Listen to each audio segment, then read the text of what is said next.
प्रिय विद्यार्थियों, लोक प्रशासन कक्षा में आपका पुनः स्वागत है। आज हम उपखंड अधिकारी अर्थात सब डिवीज़न ऑफिसर के बारे में पढ़ेंगे।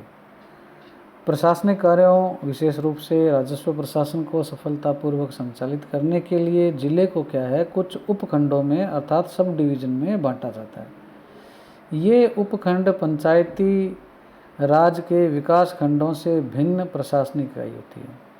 यानी जो ब्लॉक होता है और जो उपखंड है, दोनों अलग अलग चीज़ें हैं। यह जिला व तहसील के मध्य स्थित होते हैं। आपराधिक प्रक्रिया संहिता के अनुसार जिले को उपखंडों में विभाजित करना कई दृष्टियों से लाभप्रद है। बहुत से राज्यों में उपखंड और तहसील के मध्य कोई अंतर नहीं है, जबकि राजस्थान में 33 जिलों के मध्य करीब 200 के आसपास उपखंड हैं, तहसीलें अलग हैं। एक उपखंड के अधीन सामान्यतः 1 या 2 तहसीलें होती है। महाराष्ट्र में इसमें जो उपखंड है उसका नाम अलग है, वहाँ पे उसको प्रांत भी बोलते हैं। उपखंड का मुख्य प्रशासनिक अधिकारी उपखंड अधिकारी या एसडीओ सब डिवीज़न ऑफिसर कहलाता है। इसको परगना अधिकारी या उप जिला कलेक्टर, डिप्टी कलेक्टर भी कह सकते हैं। राज्य प्रशासनिक सेवा अर्थात राजस्थान की बात करें हम, आरएएस जो है उस पर क्या है, ये पद आरएएस जो है वो एसडीएम के रूप में लगाया जाता है। कभी कभी जो अंडर ट्रेनिंग आईएएस होते हैं उनको भी क्या है, एसडीएम के रूप में एक कार्य का अनुभव देने के लिए आईएएस को भी एसडीएम लगाया जाता है। ये जो उपखंड अधिकारी है मुख्यतः रेवेन्यू, मजिस्ट्रेट और एग्जीक्यूटिव तीनों प्रकार के कार्य करता है।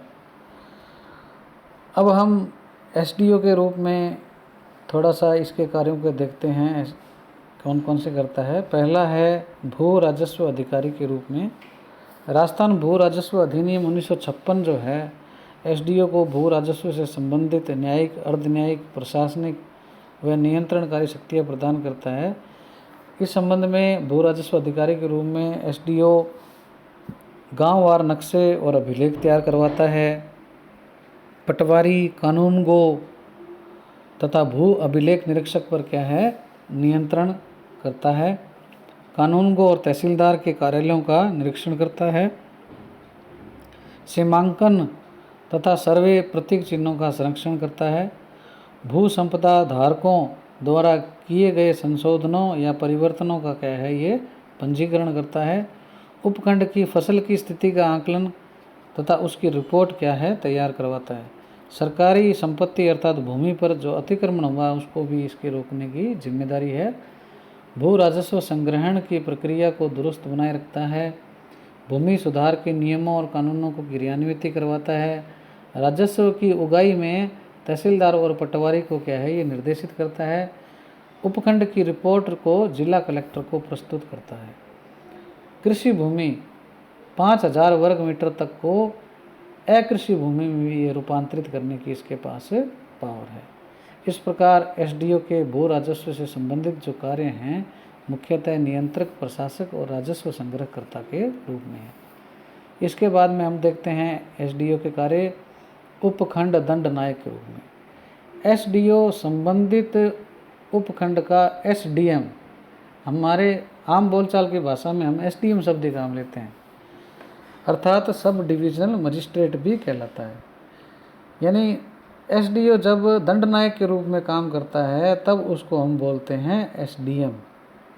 अन्य मामलों में उसको हम बोलते हैं एसडीओ। जिला स्तर पर जो दंड नायक की शक्तियां जिला कलेक्टर को प्राप्त होती है उसी प्रकार की शक्तियां भी क्या है, एसडीओ को दी गई है। एसडीएम के रूप में एसडीओ उपखंड क्षेत्र में शांति व्यवस्था बनाए रखने हेतु उत्तरदायी है। फौजदारी प्रकरणों की जानकारी मांग सकता है। उपखंड की जो जेल है, पुलिस के जो थाने हैं, चौकियां हैं, उनका निरीक्षण कर सकता है। पुलिस को रिमांड देने का अधिकारी है और जो उपखंड क्षेत्र है वहाँ पे धारा 144 भी लागू कर सकता है। इस प्रकार एसडीएम के रूप में उपखंड अधिकारी अर्थात एसडीओ के ज़्यादातर कार्य पुलिस प्रशासन के सहयोग पर निर्भर करते हैं। तो एसडीओ के एसडीएम के रूप में कार्य हम लोगों ने देखे। अब देखते हैं हम न्यायिक अधिकारी के रूप में। एसडीओ को भू राजस्व, भूमि तथा संपत्ति आदि से संबंधित प्रारंभिक अपीलीय अधिकारी व पुनरीक्षण और पुनरावलोकन की न्यायिक या अर्ध न्यायिक शक्तियाँ प्रदान की गई है। कुछ प्रकरण जैसे भूमि सीमा विवाद है, गोचर भूमि से संबंधित विवाद है, वन की उपज से जो अपवर्जन जो है उसके संबंध में विवाद है, भू अभिलेख तथा पंजीकरण का विवाद है, काश्तकारों के वर्ग व अवधि का कोई विवाद है, उत्तराधिकार, अंतरण तथा नामांतरण का विवाद है, भू राजस्व से संबंधित विवाद है, लगान से मुक्त भूमि की जांच और निर्धारण करना, संपत्तियों का विभाजन और एकीकरण, मुआवजे का प्रकरण जो भी है भूमि के संबंध में, भू राजस्व अधिनियम जो 1956 है उसके अधीन विक्रय और नीलामी है, दस्तूर गवाही से संबंधित विवाद जो हैं, ये जो हैं इन संबंध में क्या है, ये एक न्यायिक अधिकारी के रूप में इन प्रकरणों को निपटाता है। वास्तव में एसडीओ का अधिकांश समय ग्रामीण भारत के उपयुक्त वर्णित परंपरागत विवादों के निपटारे में ही व्यतीत होता है।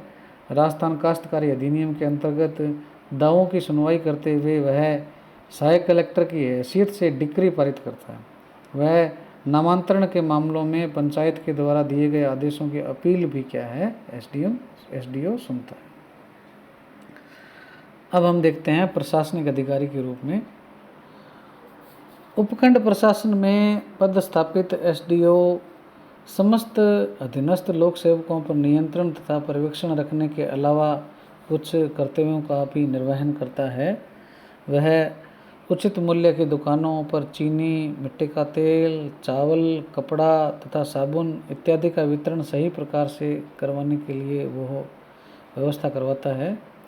उपखंड क्षेत्र में उपभोक्ताओं को सभी सुविधाएं व वस्तुएं उपलब्ध हो इस बात पर भी निगरानी रखता है। राजस्व अभियानों के अंतर्गत जन शिकायतों का निवारण करता है। गरीबी की रेखा से नीचे जीवन यापन करने वालों की जो गणना है जिसको बीपीएल सेंसस कहते हैं उसके अभियान चलवाता है। उपखंड स्तरीय जन अभियोग तथा सतर्कता समिति की अध्यक्षता करता है तथा लोक सेवकों व जनता की शिकायतों का क्या है, निवारण करता है। निर्वाचक पंजीकरण अधिकारी के कार्य करता है तथा चुनावों में रिटर्निंग ऑफिसर या सहायक रिटर्निंग अधिकारी के रूप में वो कार्य करता है। इसके अलावा उसको कुछ समितियां भी है, उनके समन्वयकारी कार्य भी करने पड़ते हैं। जैसे उपखंड स्तरीय बंधक श्रमिक सतर्कता समिति है, उपखंड स्तरीय भू आवंटन सलाहकार समिति है, उपखंड स्तरीय जन अभाव अभियोग निराकरण व सतर्कता समिति है, उपखंड स्तरीय विद्युत व्यवस्था समिति है।